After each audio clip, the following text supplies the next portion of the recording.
Hi, welcome to You Belong Here, the place to be for positive stories of immigrant women from all around the world. You will meet inspiring women sharing their successes, challenges, and how they are living meaningful American dreams beyond professional and financial success. I am Porcia Chen Silverberg. This production of You Belong Here is coming to you from Palo Alto, California. My guests today are Rita Mancera and Jessamyn Shaws-Lau. Rita is the executive director of Puente de la Costa Sur, a nonprofit organization serving everyone on the south coast of San Mateo County, and particularly farm workers and their families. Jessamyn is a high school dropout turned MBA and now the executive director of Peary Foundation, active community volunteer, and co-author of Unicorns Unite.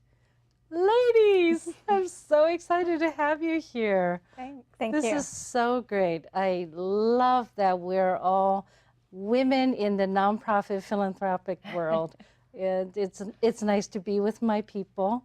And Jessamyn, let's talk about your journey to this wonderful country. How you became, I love that, high school dropout to MBA to foundation executive director. There were a few things in between. I know, that's quite a journey, right? It's not your straight line. Exactly. And I love that. Tell us a little bit. Yeah, absolutely. So I was born in the UK, in London.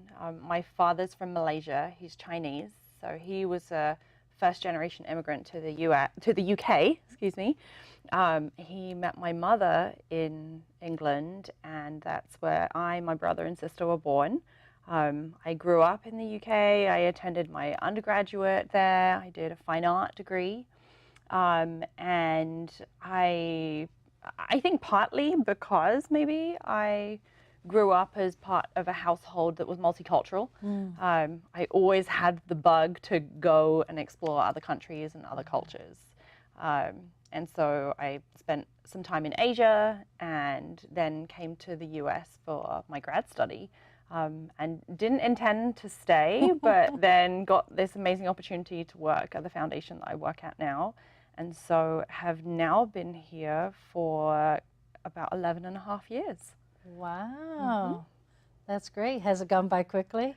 It has, yeah, definitely. I mean, it's in some ways it seems like, just yesterday that I started my job here or I came to the US for the first time, but in other ways, this really feels like home as well.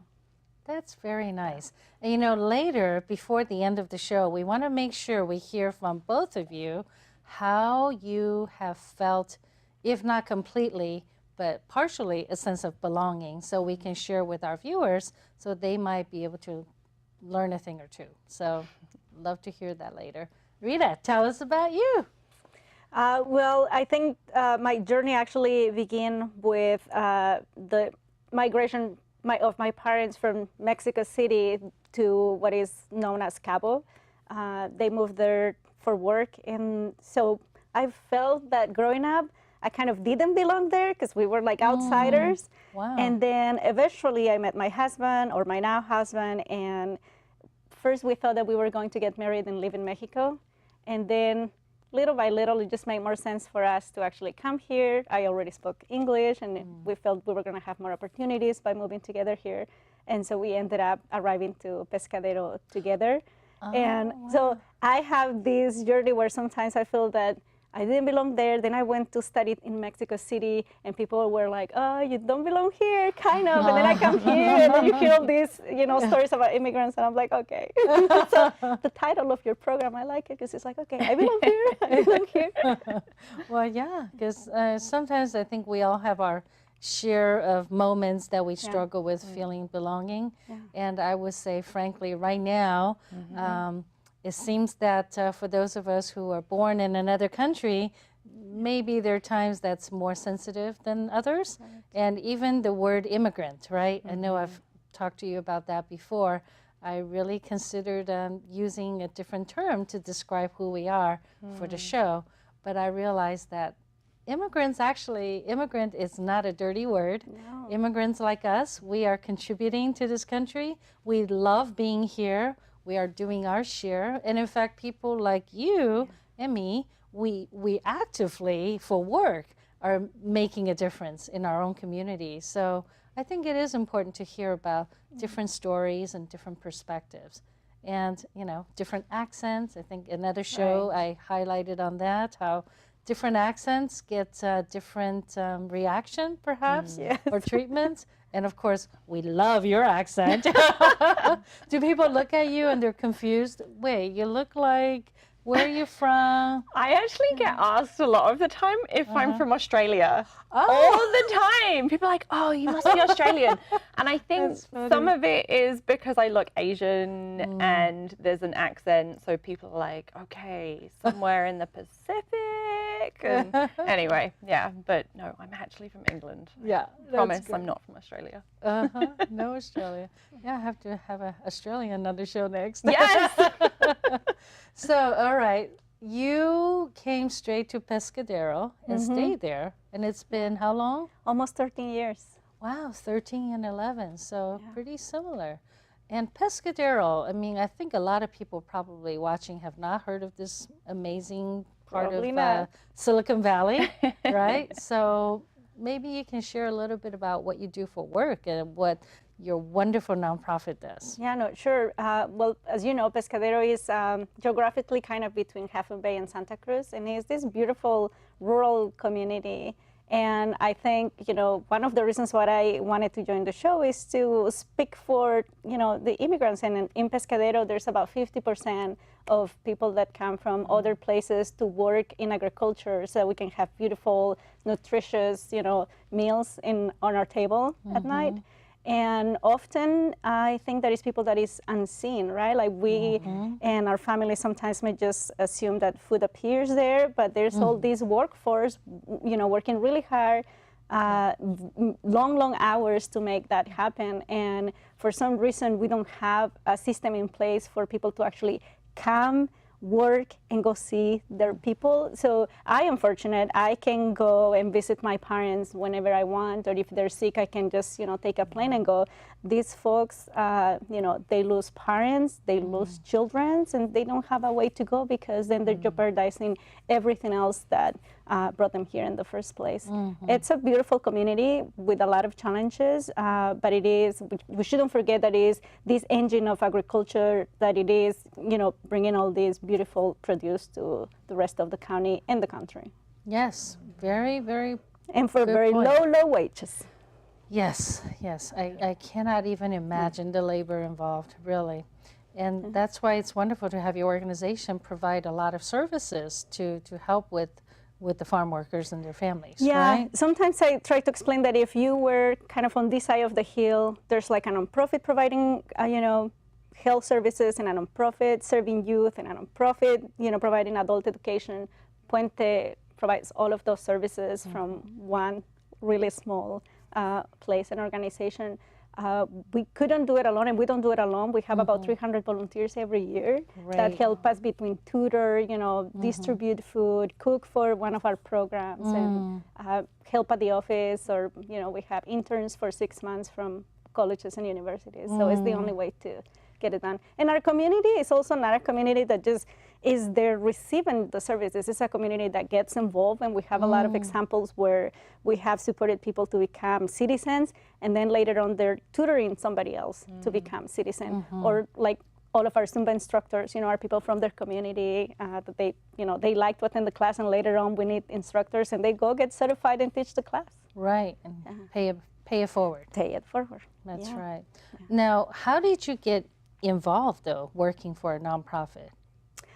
First, I had some time when I was adjusting my status, and I started volunteering at Puente, assembling some newsletters and putting stamps. And later on, as soon as I got my green card, I was able to, join the other organization that they merged with, North Street Community Resource Center.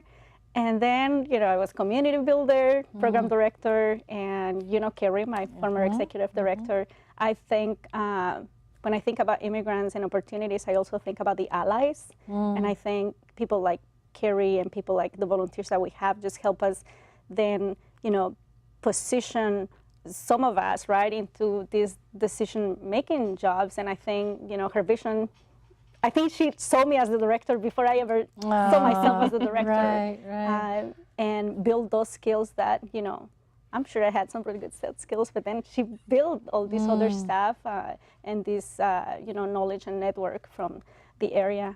And, then I became the director almost 3 years ago. Wow, I remember that. Yeah. I think that's one thing about volunteerism. What some people who have not done a lot of it may not realize is volunteering for a nonprofit is actually a great opportunity for leadership development and professional development, right? And you meet people from all walk of life who are big-hearted people who are wanting to make a difference. And what about you from being on the other side of the philanthropy coin, right? You're on the foundation side, so there's always the funder and the funder. We're all in this together. Like big messages. We're all in this together. We're all in this together. Yeah. Her wonderful book, Unicorns Unite, is all about building epic partnerships. And it's a wonderful book. If you haven't read it, must get a copy, Unicorns Unite. There's our commercial. Thank you. But it is, and Jessamyn, as a fine artist, she did all the illustration. It's incredible. So it's not only a good book, it's beautiful. And it's whimsical. I love the art. So it mostly looks like a children's book. Maybe that's why I loved it. Inside the children's illustrations, there's some serious points about philanthropy and how we can improve. Yeah. So tell us more about maybe the message you were trying to convey in the book, or you were conveying in the book. Yeah, absolutely. So, so Unicorns Unite came out of working for several years in the philanthropy world and feeling really lucky as well that I get to work for a family foundation where they were really trying to understand, okay, what does philanthropy look like if you actually acknowledge the power dynamic and then actively try to reduce it as well. And so a couple of the questions that my boss, Dave Perry, asked me when I first started working there was, what does philanthropy look like when you treat nonprofits as your clients? What does philanthropy look like if you hold yourself to the same standard that nonprofits are asked to be held to? And unfortunately for anybody who has never interacted with philanthropy or foundations, that's not the norm, right? The norm of philanthropy is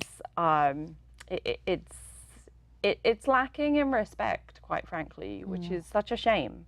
And I honestly don't think that that's done on purpose. I think a lot of it is that people are unaware of the impact that they have on other people and how their choices affect the nonprofits or the communities that they interact with. And so really the book was just an opportunity to say, we can change this. Like, we don't need to be on sides. Let's just get rid of the sides altogether. Let's come together and say, we're all in this for social change.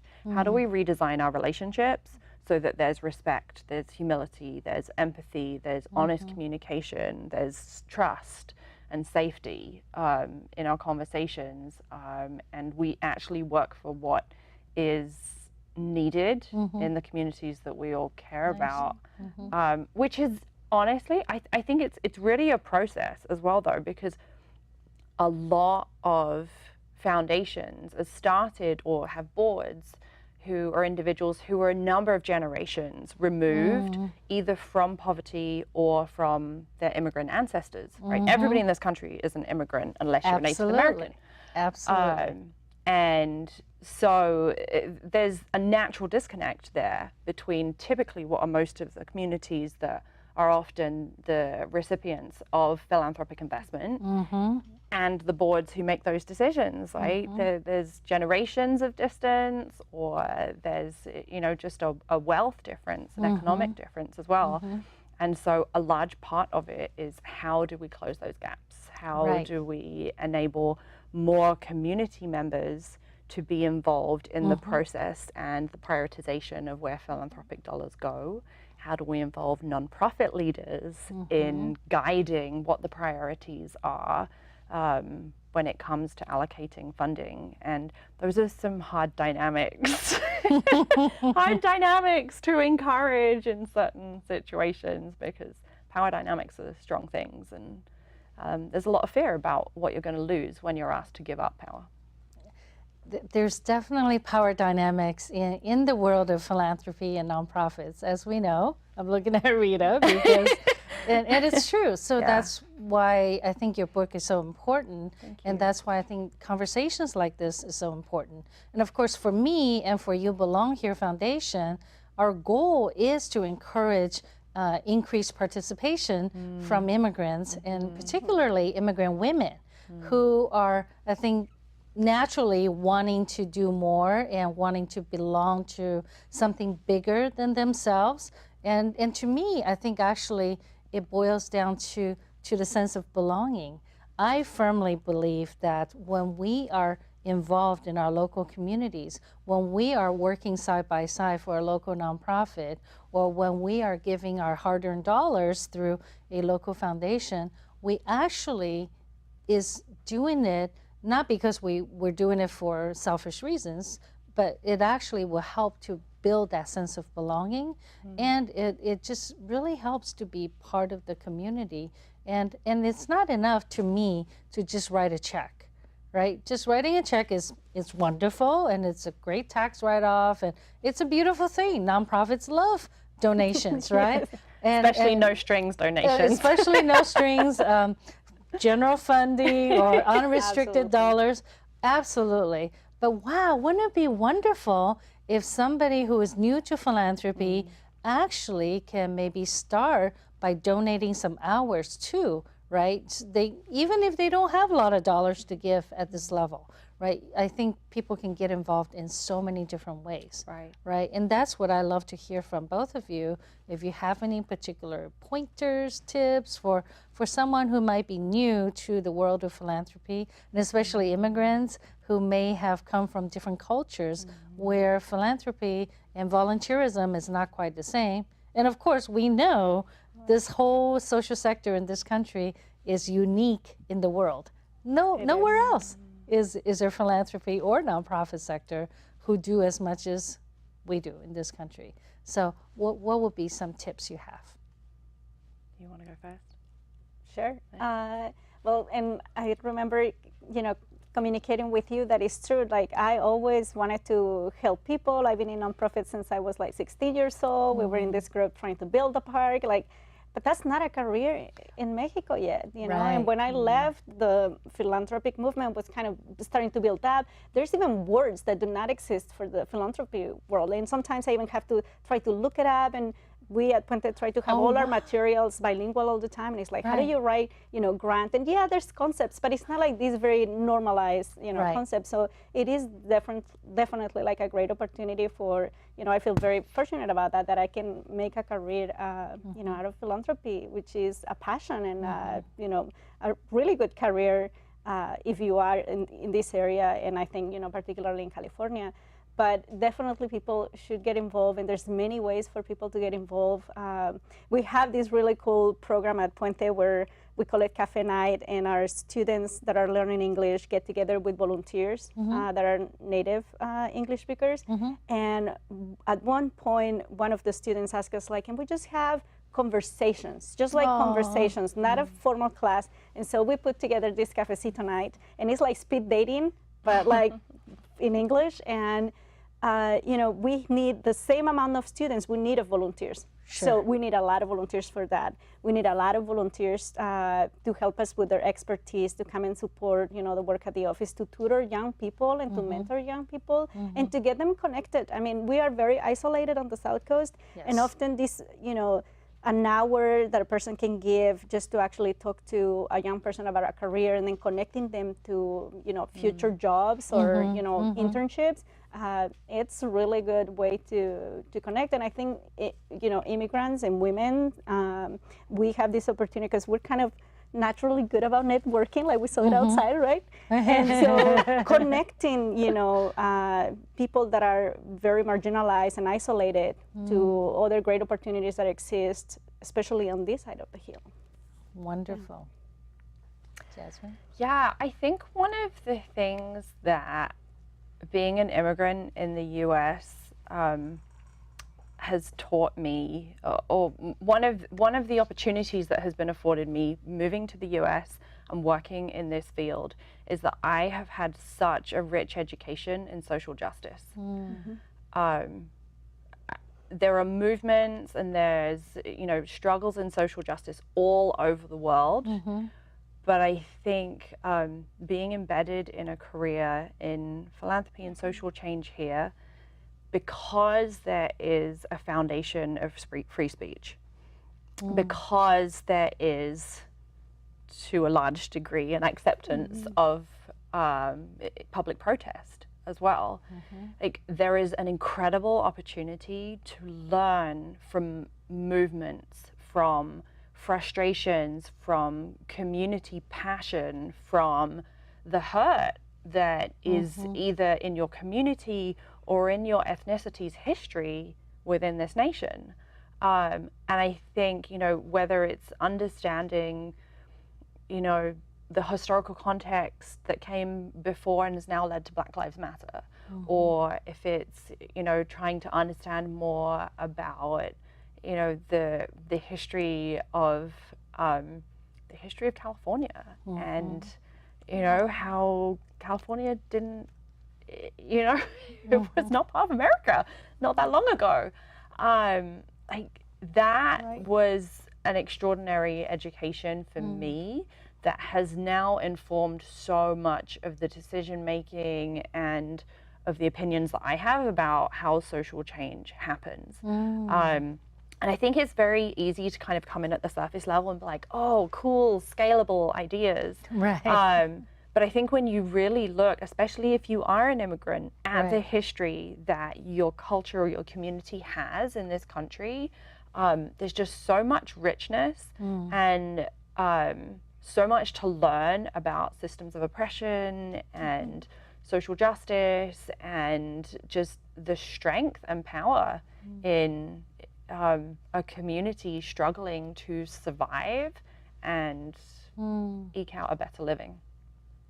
Wow, that's so true. That's so true. And that's actually a really good reminder for people, because right now there are a lot of opportunities for people to feel hurt or frustrated or, right? A lot of those opportunities. But we are living in a country, it is democracy and freedom of speech. And, we have so many wonderful things that are in this country that, it's really a shame if people don't take advantage of that. And rather than just sitting at home and being frustrated or just blasting out social media messages, perhaps one way people can do something positive with what's going on is to take this moment in time and get involved with a local nonprofit.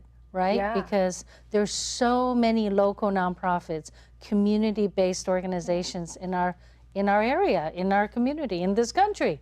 So why not just get involved that way and channel our feelings into action, right? Let's take this moment and transform our hurt and our pain into something greater.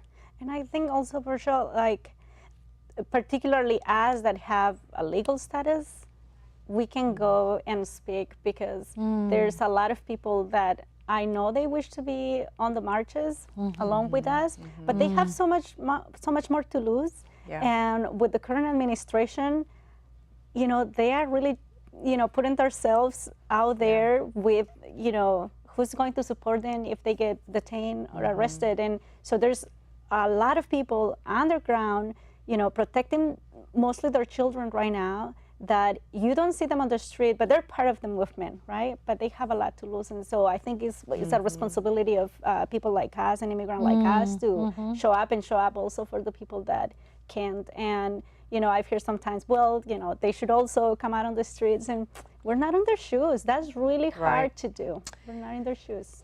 Yeah, that's a good point. Absolutely. Top tip, though, for immigrants wanting to protest. So my husband and I are both on green cards. So we're not full citizens at the moment. And we went to the protests at San Francisco airport. We probably shouldn't have done that. We found out afterwards that the airport is actually the one place that you can be detained without any cause. If you are on a green card and you're not a citizen. So just any immigrants, protest. If you're not a citizen, protest outside of the airport. Yeah.